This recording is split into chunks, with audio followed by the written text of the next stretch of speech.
So we've got a candidate for Congressional District 6th, Samantha Severson.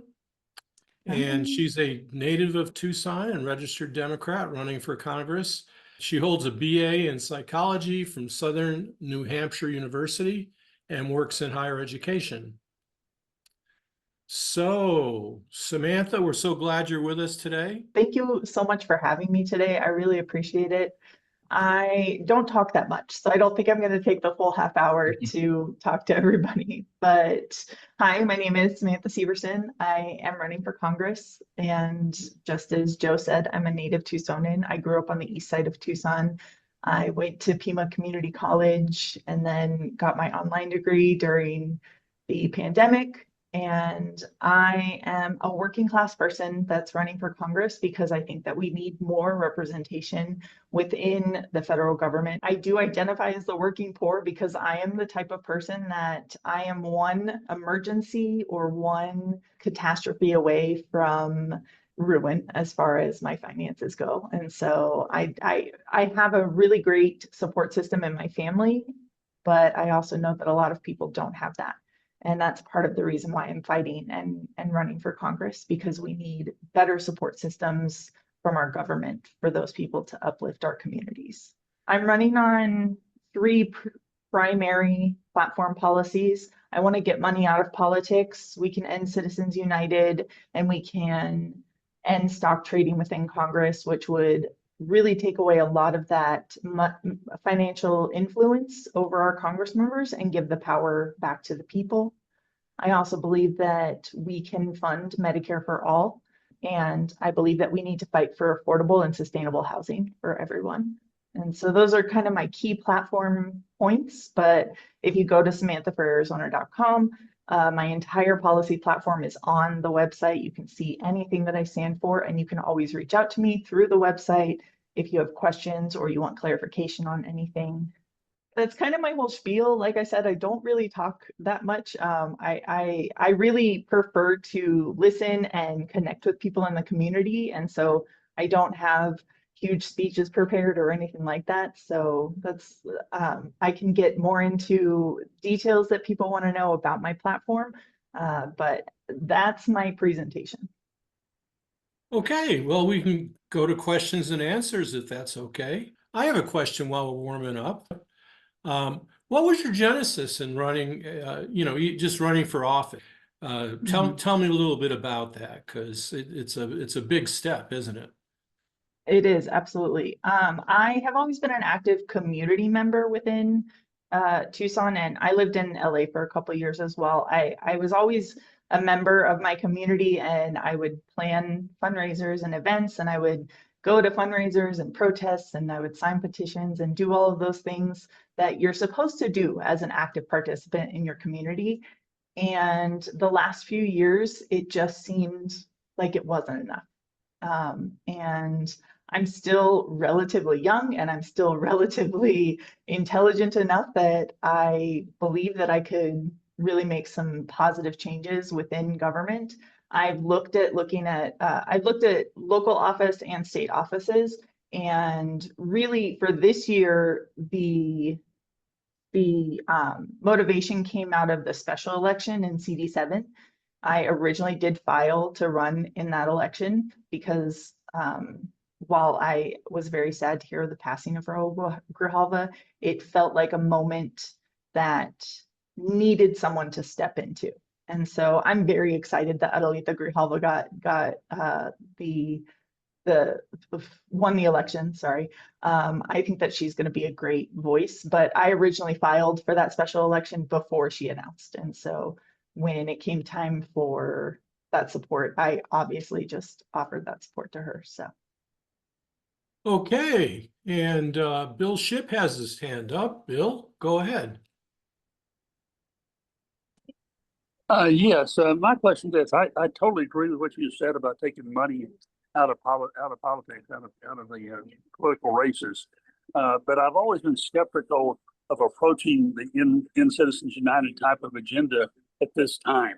It seems to me like it's at this point almost a futile effort, and I sometimes worry about entering into those types of issues when there are other issues, at least in my view, are more urgent and more immediate. And so I wonder what your feeling on that is, and why you think that you can move the needle on money in politics. Well, so I think that while there are many things that are very important in especially today's climate, right? There's a lot of human rights violations happening, and there are things that need to take priority. But I believe that the reason that we've gotten here is because of that money influence that's in our government, and the best path forward is ending Citizens United, which has a lot of public support, and there's already a resolution that's been introduced that would take on campaign finance reform that includes ending Citizens United. What it needs is more progressive Democrats and Republicans to listen to their constituents and actually just take that resolution and accept it and move it forward. Okay, Bill Swan, you're up. Samantha, I applaud your chutzpah for what you're doing, but this is a two-part question for you. And there's a lot of Democrats here that are convinced that 2026 is the thing. I mean, it is the future of the country, and we can change the country, in fact, to change the world by flipping the House. And this district is one of the most flippable districts in the country. You obviously know that. I don't know if you realize that because so many organizations won't endorse or give money to candidates if there's going to be a primary. And so they won't do it before the primary.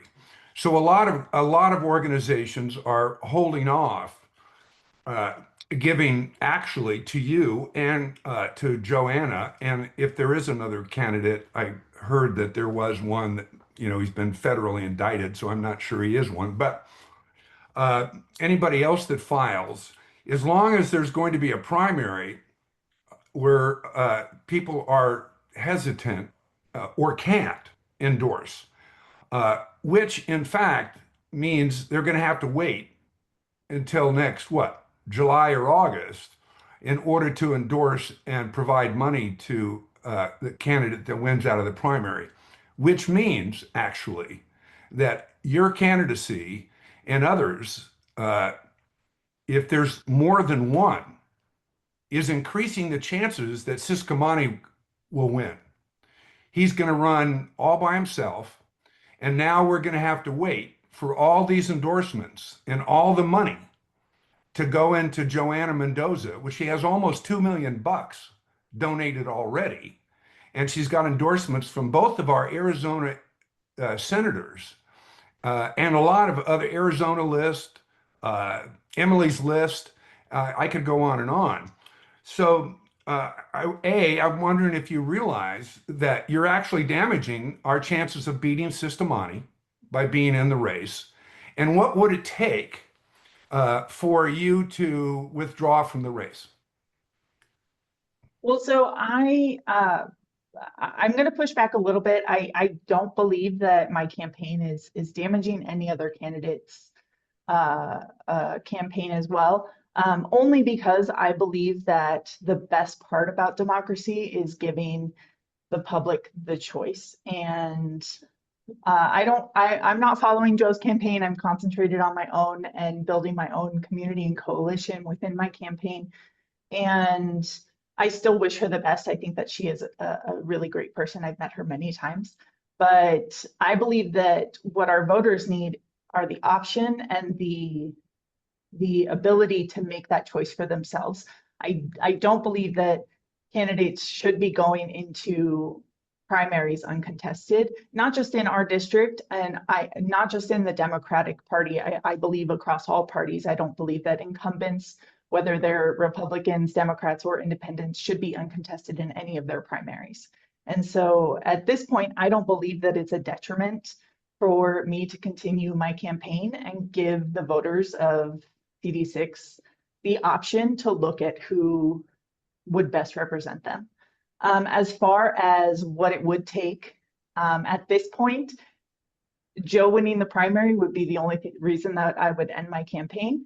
And I would fully support her if she does come out successful in that primary. And I would put any support and backing that I can behind her campaign. I have a follow-up. How much money did you raise the last quarter? I currently am still under the $5,000 threshold. I raised about $1,000 last quarter. So I have a question, building on that. What makes you more qualified than Joe?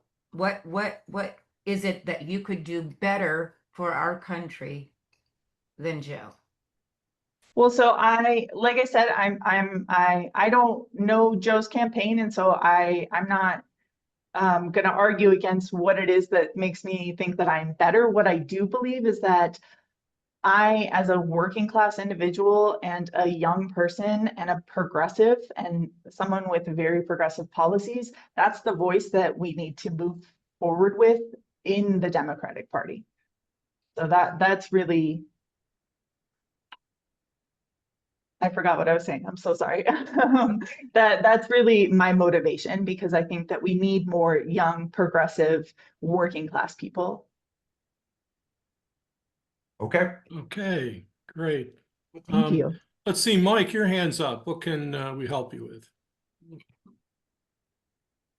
Yeah, my question is, obviously we have an incumbent in this race that can be difficult to overcome. But I'd like to hear from you directly what's wrong with our current representation other than the fact that he's a Republican? Well, so I believe that Juan Siskamani is a, what do we call it? A career politician. He's in his position because he does what his party does. He follows his party lines. He makes promises and then doesn't keep them. The evidence of that is the fact that he voted for this one big beautiful bill after saying that he was going to protect Medicare and Medicaid and Social Security, and the bill is going to undo a lot of the protections for those things. I also believe that he does not actually care about his constituents. I've been in many areas of the district: Wilcox, Safford, Benson, Sierra Vista. I've talked to people across the political spectrum, from libertarian and Republican, independent, Green Party, and a lot of those people feel the same way. They either don't know who their representative is because he doesn't do anything to represent their interests, or they're not happy with what he's doing, and they're not okay with the fact that they can't get a hold of him. They can't get a response from him. I read his newsletters. I've responded. I've reached out as a constituent and have never received a response. And I also, in talking to those same people who, again, are not Democrats, when I talk about my platform and my policy, they agree. They also want Medicare for all. They also want affordable housing. They're not worried about their neighbor who might be an immigrant or who might be undocumented. They're worried about how they're going to feed their family and take care of themselves. Yeah, thanks. Yeah. Okay. Any Joe, other hands up? I noticed that Dawn had her hand up earlier, but she yanked it down. I was wondering if she might have a question. One of my awarenesses is that because of Citizens United and because of the amount of money in politics, one of the ways that money gets used is through absolute smear campaigns, misinformation. Like, it's really a hostile environment for anyone that's running for office. And so I think part of what I'd love to know from you is a little bit about how do you run a campaign? How do you win a campaign in a climate that is calling for Mostly how well you can attack the other people who are also in the field. Yeah, I mean, I do think that that's a really difficult thing to navigate, especially with the popularity of social media and how social media can put out a lot of misinformation and disinformation, and it just gets blasted everywhere, right? I think what's important is that any candidate maintains their integrity and is honest. And I do utilize social media because I don't have a lot of funding and social media is free to use. And so I do utilize that a lot to try and get the message out there. But there's always going to be that pushback because there are a lot of people who are uninformed voters. And so it's really important to just maintain offering that information. You know, I can't learn it for you, but I can give you all of the facts. And so while I don't anticipate having to run a smear campaign on Juan Siskamani, if I just highlight his actual work as a representative, that's enough of a smear on his reputation because again, he just follows his party lines. And so, and I'm personally not worried about anything coming against me as a candidate because I do hold myself to a high standard of integrity, and there's no skeletons in my closet, as it were. So Thank you. Yeah, thank you. I saw a question in the chat, I think. Yes, let's take a look. Yeah, Rod Norsh wants to know what support you have from any state or local politicians. Any endorsements, I suppose. Well, so right now I haven't received any endorsements from anyone. I do have the private support of some people, but they have not publicly endorsed me. I think that speaks back to what Bill was saying, is that you can't necessarily endorse someone until they win the primary. And so I don't really have any public endorsements from anyone, state or local, but I do have private support from a lot of people. Mike Lipman has his hand up. Yeah, way to go, Mike. Hi, thanks. All right, I want to make this absolutely clear. I'm not trying to just like pick a fight just to hear it. This is something I'm asking everybody. Okay. When you use the word progressive, I've decided that word no longer has any meaning. Okay. And I mean, insofar as that it just seems to be a new Democrat. What it means. Could you define like what you mean when you say I am a progressive? Yeah, absolutely. So for me, a progressive is someone who is really fighting for the community that they represent. Something like Medicare for All, which I know is gaining a lot more popularity with politicians, but that is a progressive policy, and it wasn't really supported until I might be wrong on this, but it wasn't really supported until Bernie Sanders came out as a 2016 candidate for president. And so Bernie Sanders, while I do not model my progressiveness after him, he would give kind of the idea of what I think a progressive can be, or what a progressive can start with.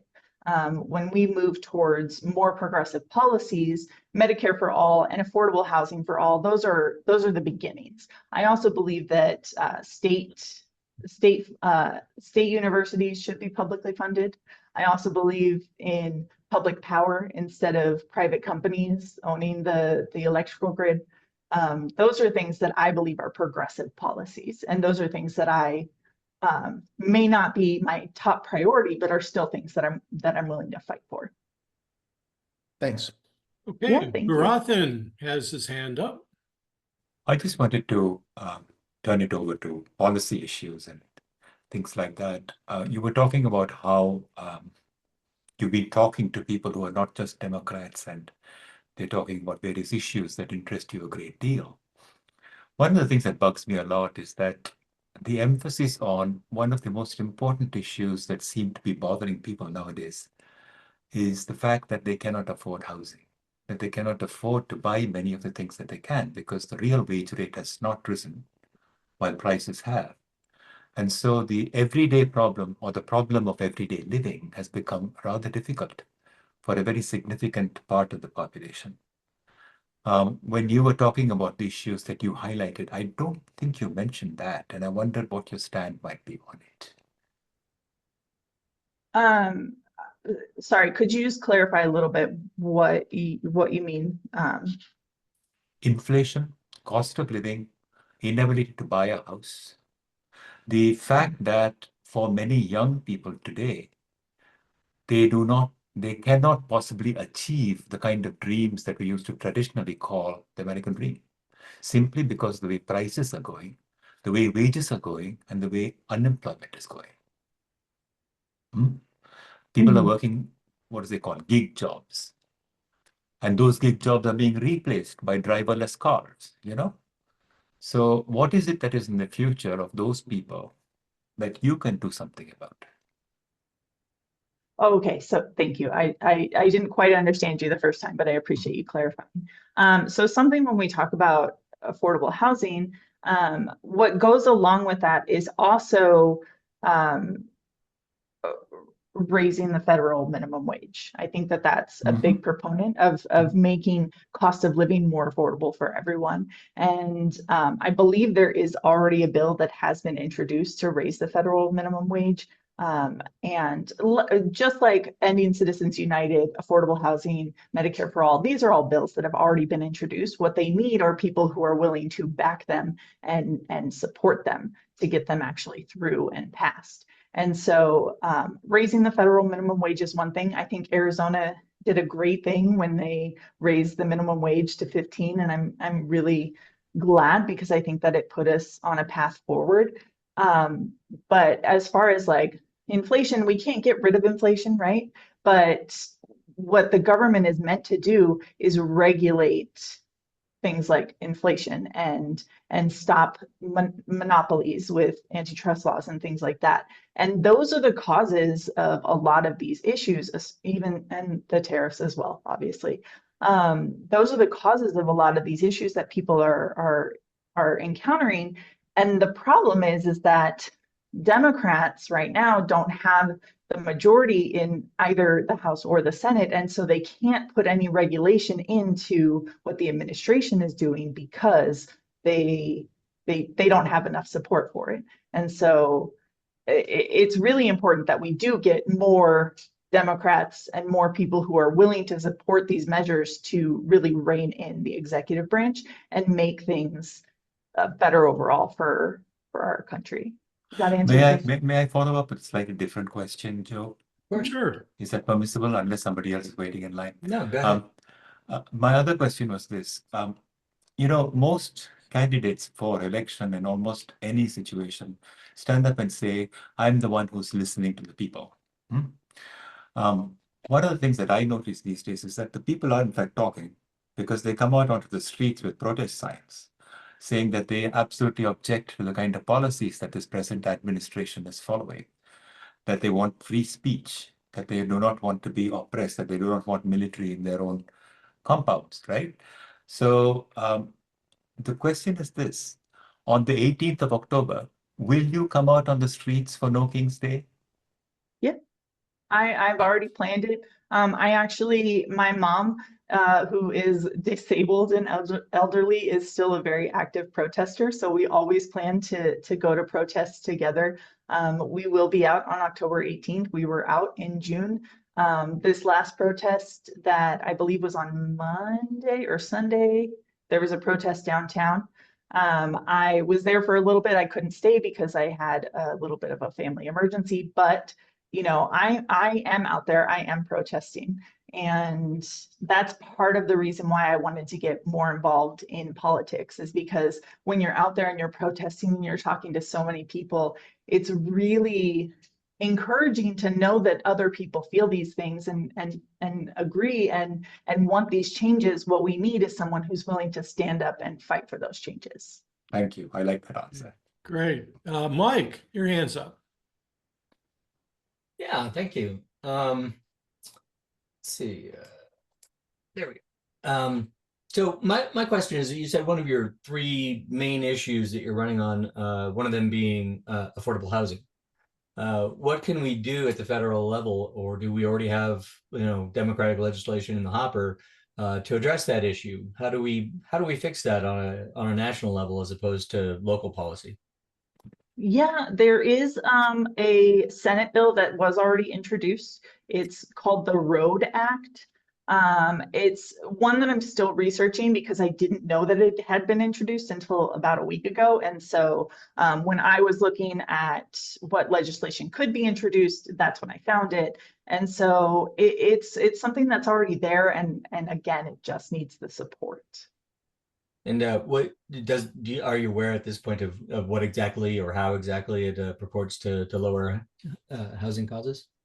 I do know that it wants to regulate hedge funds and things like that from buying up property, and I believe it also has something about converting business spaces into affordable housing.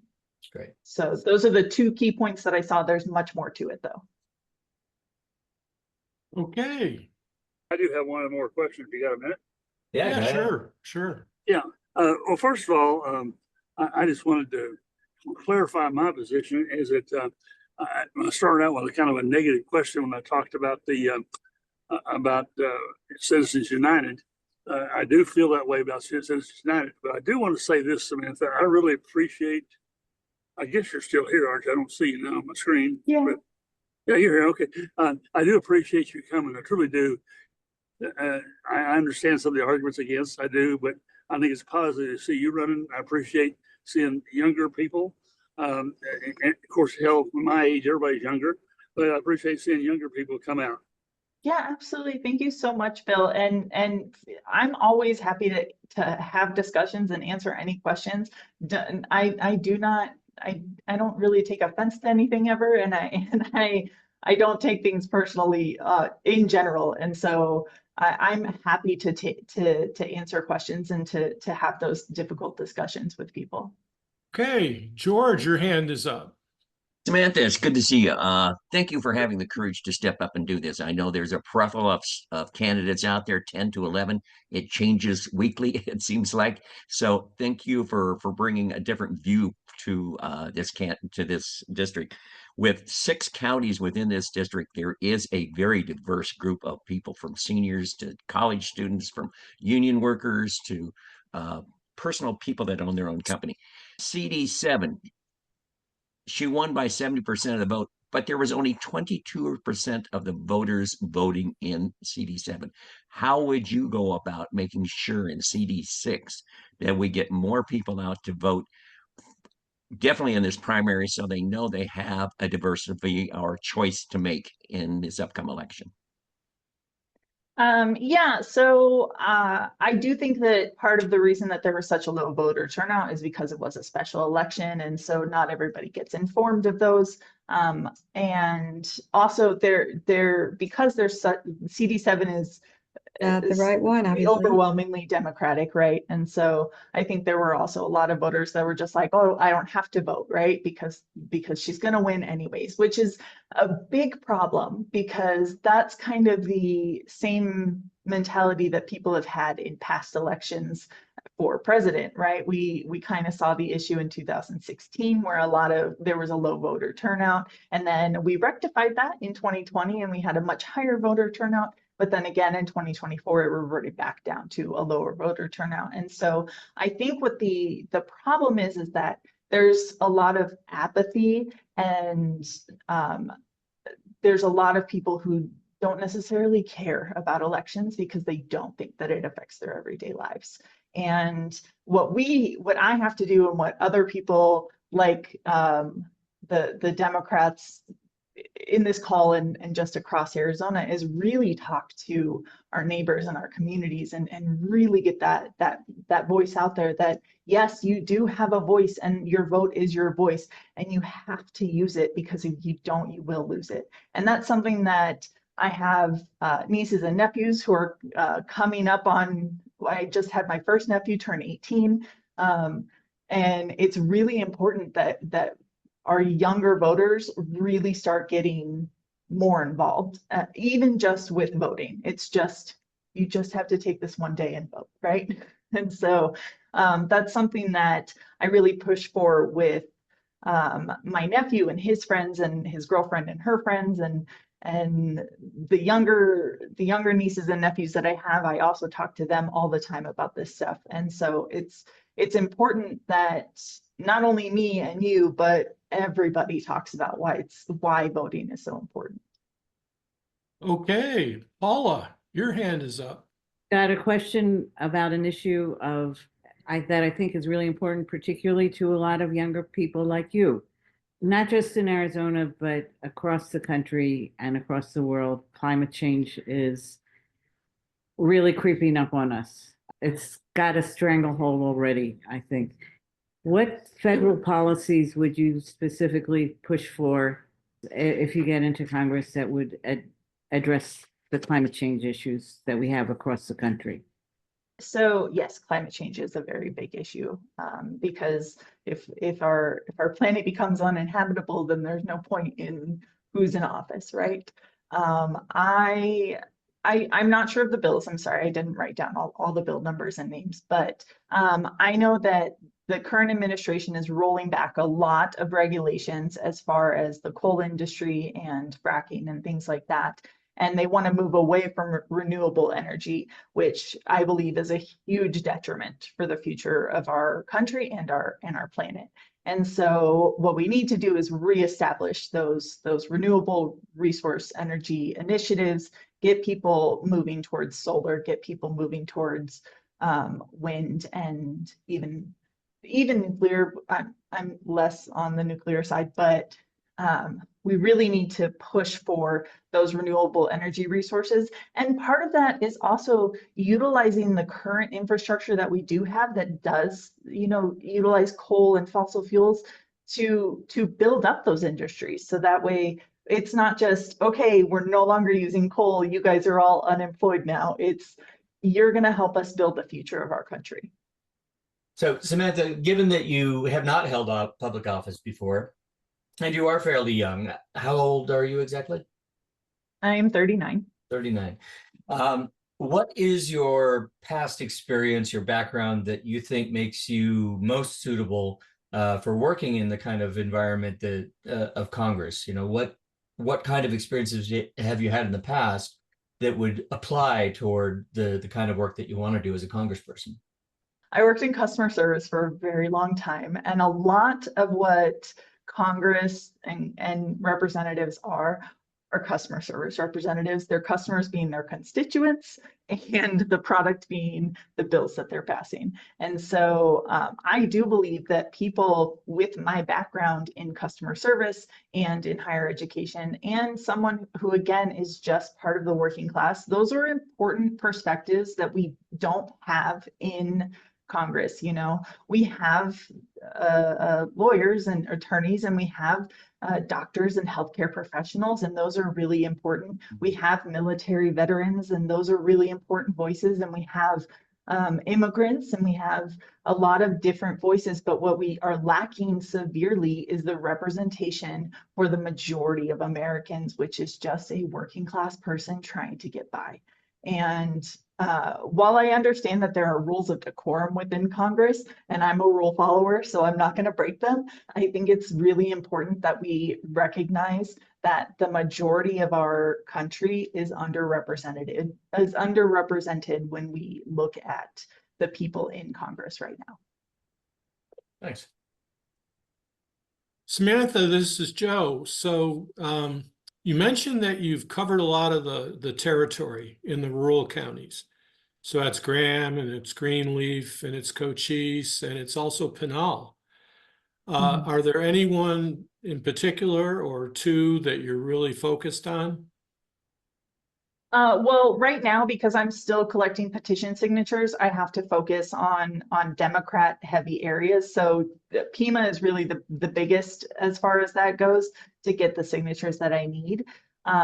It's also because I work Monday through Friday, 8 to 5. It's also the most convenient for me because I live in Tucson. But I am focused on trying to get to all parts of our district. It's a very huge district. But I'm currently planning events, open forum town halls in areas like Cochise, in Safford, in Benson, in Green Valley, in Oro Valley, in Casa Grande. Like I'm trying to get to as much of the area of our district as possible, but I am concentrating a lot on the Democratic heavy areas to get the petition signatures that I need to get on the ballot. Now, Pinel's got to be getting close to Cochise in population, I would guess. Yeah, so the Pinal, the part of Pinal that is part of CD6 is still relatively small compared to Okay. Cochise, but it does have a little bit more of a denser population. Okay, Yeah. thanks for that. And let our Democrats of Greater Tucson know how they can electronically sign a petition for you. Yeah, so the petition is on the Secretary of State website, but you can actually just go to samanthafораrizona.com, and it's a link right at the top of my website, and you can click on it, verify your voter registration status, and sign right then and there. That's the easiest way to get there, unless you have a QR code that you could also scan. Okay, any other questions? Jackie has her hand up. Yeah, hi, Samantha. I'm really happy to see younger people running for office. My question is, because I have a degree in psychology, how is it that you feel that that degree would be a benefit and helpful in this new role that you're running for? So the reason that I got a degree in psychology was because I really like to understand people and how their minds work. I don't want to counsel them. I'm not I'm not in the mindset of let me help you fix all your problems, but I really want to understand as many perspectives as I can. And psychology seemed like the best way to do that in an academic setting. And I utilize it all the time with conversations and people that I have. And I think that psychology is just a really important piece of understanding one another and building community. Okay, we have a question from the chat room. What do you do for a living now? So I work on staff at Pima Community College right now. Oh, okay. And are you teaching courses or? No, I'm part of the administrative staff. So Okay. Anyone else have any questions? Or Yeah, Bill has comments? an additional question for Samantha. Hi, Samantha. So you just said something I think very insightful about your skill of customer service in Congress. It's important to look at other candidates and see what they bring to the table. And you obviously did that in CD7. You did it in the Attorney General's position. And I'm wondering if you looked at another working class person, and if you have looked at a retired Marine's position in Joe, and seen what her background is, and looked and seen whether she could be effective in Congress, or maybe even more effective than you with her experience. Did you make that analysis before you raised your hand in CD6? So no, I did not make that analysis before I filed my statement of interest. Like I said, I'm concentrating on my campaign right now. I'm not necessarily looking at the other candidates because I still believe that I am the best person for the job. And so I'm not focusing on those candidates because right now my focus is to get my name on the ballot. So that way I can run in the primary. And so that's really what I'm focused on. Okay, thank you. Yeah, thanks. Okay. Anyone else have their hand up or chat room? Pat Weedoff does. You guys got a question? Yes. Oh, go for it. Okay. So Samantha, good to see you. It's good to see you again. I want you to talk a little bit about your fives, the $5 that you still need. and how do you reach that goal? So are you referring to the clean elections? Yes, yes. Yeah, so I'm actually not right now. I don't have a campaign finance consultant, and so I'm not able to get through all of the clean election campaign work for a federal election. Clean elections really works for state and local elections, and so I am not currently running a clean election campaign because the paperwork involved for a federal election is just it's insurmountable for me to take on by myself. Let's see, any other questions? Okay, Stephen. I'm curious about your position on climate change, global warming. Do you have a platform for that? I do. Stephen, I also saw your email. I just haven't had a chance to respond to it yet. But I do believe that renewable energy is the future of our planet if we're going to combat climate change. I do have, again, I didn't write down the notes on climate change, so I don't have them in front of me, but I can definitely, I was planning on responding to your email with more details about that as well. So, but I believe that we need to work towards combating climate change by working towards a renewable energy plan for our country. Okay, I just noticed your support for fracking, and that seems to be kind of supporting TEP's continued use of methane to generate power when we have alternatives cheaper. Yeah, so the support that I have for fracking is not a continuous support. This is something that we need now to build the infrastructure to move towards renewable energy. So that's the support that I have as far as fracking and oil production goes. We have to utilize the infrastructure that we do have to work towards a better infrastructure that utilizes renewable resources. Have you any opinion about I think it's the $1.4 billion TEP wants to spend on building more methane-powered generators? We'll be paying the bill for that for the next 20 years. I do not agree with that. I do definitely need to look more into it, but I don't agree with it. I also, again, part of my policy is moving towards public power, so not having TEP in the future because it's a privately owned company that receives federal subsidies. So